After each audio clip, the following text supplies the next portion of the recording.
Welcome to Lesson 3 on first declension noun endings.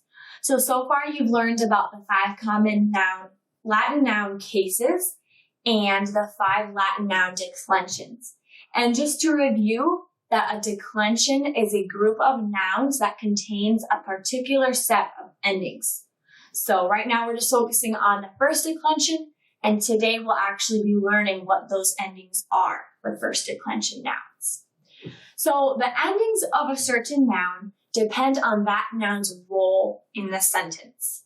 So there's going to be different endings for subjects, direct objects, indirect objects. Each of those noun roles or cases is going to contain a different ending. And these endings tell us all about the noun so that we don't need the nouns or the words in any particular order.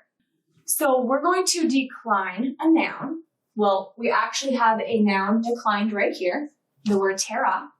Declining a noun means to list all the possible endings for that noun, and usually you list them in the order, order of the cases. But before we can fully decline a noun, you have to know what a stem is.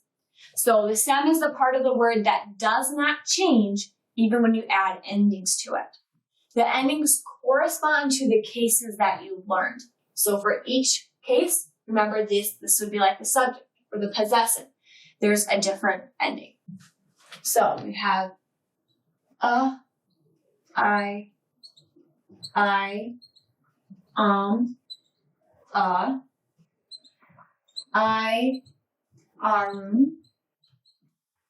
is, as, is. So you'll notice we'll have different endings for singular and plural.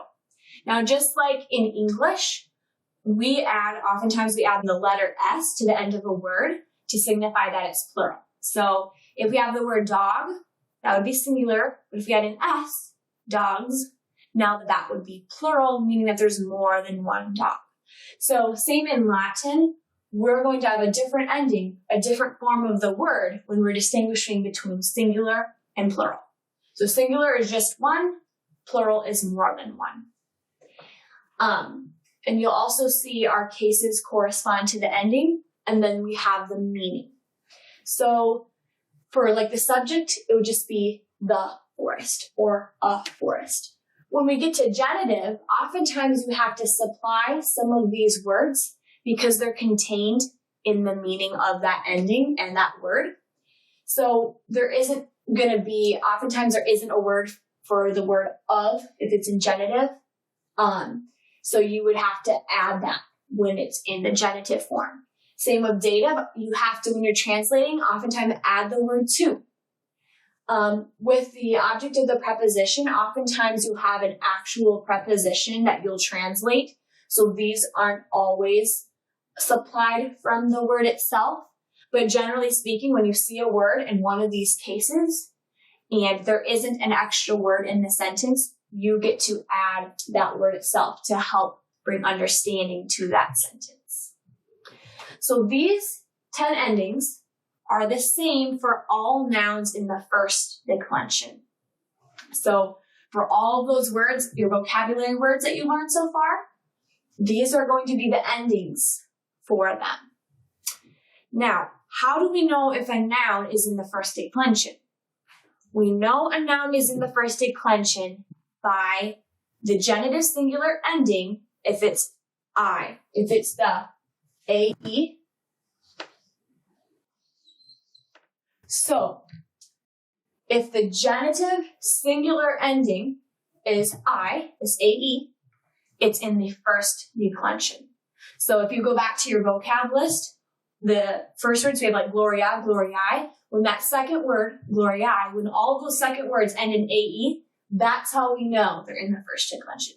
If they have a different ending in that genitive singular, they're not in this declension. So all the words you've learned so far are in first. So make sure especially as you learn more words and other declensions, that you always look to the genitive singular. Don't look at the first one because sometimes this may change. Look at the genitive singular. All right, so in exercise 3.1, you're just going to be finding the stem. And remember, that is just finding the part of the word that does not change when you have endings added onto it. So for exercise 3.2, you're going to fill in the chart just like the chart was on the previous page of your workbook. But you're going to fill in the chart with the endings for the word porta or tie.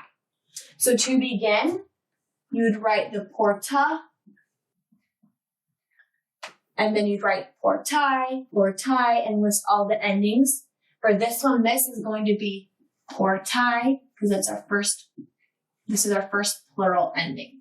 So just fill in the chart with all the endings for the word port. Something that may be helpful is if you just write port going all the way down and then add the endings to that, because the port is the stem. And for the meaning, here we just have the, or you could say a gate. Once again, the words a, an, and the, there isn't a translation for in Latin, so when you're translating, you just get to add those in. And then we'd have of the gate next. And then for exercise 3.3, you're going to look at each of the words and write if the ending is singular, plural, or it could be either one. So the first one is the word provinciis. So we can look at these endings here. Would the ending is be singular or plural? It would be plural because is is a plural ending. So you just write plural on the first line. Now, sometimes it could be either, because it may be, if it's an I, it could be this I for singular or this I for plural. So you may be confused why it's the same ending, but when you get into translation, you can usually tell which is which. For now, just memorize each ending. And then we're going to do the challenge 3.4 together. So we're going to try to put the word way or road into accusative singular. We have to translate that. So first, do you remember what is the Latin word for the word way or road? It is via. And this V can make a W sound. That's how you usually say it in Latin. So it'd be via, vi. And so we want to put this word in accusative singular. So first we're going to go to our singular endings, and then we're going to find accusative. That's our direct object form, and it's usually the fourth one down. So 1, 2, 3, 4 is this ending. Okay, that's the accusative singular. Then we have our word via, and we want to find the stem so we know how to add our ending to it. So which part of the word stays the same? It's this vi, because it's via, and those are the endings. So we take that vi, which is our stem, and we add this ending, and we get viam. So that's how you'd say the word way or road in the accusative singular form. So once again, make sure that you're memorizing these endings. Keep reviewing your cases, reviewing your vocab words, and now learn these endings. If you can sing a song to help you learn them, or whatever works best for you, but make sure you learn the endings, and especially memorizing the macrons. These macrons are very important for the endings, so make sure you learn those too.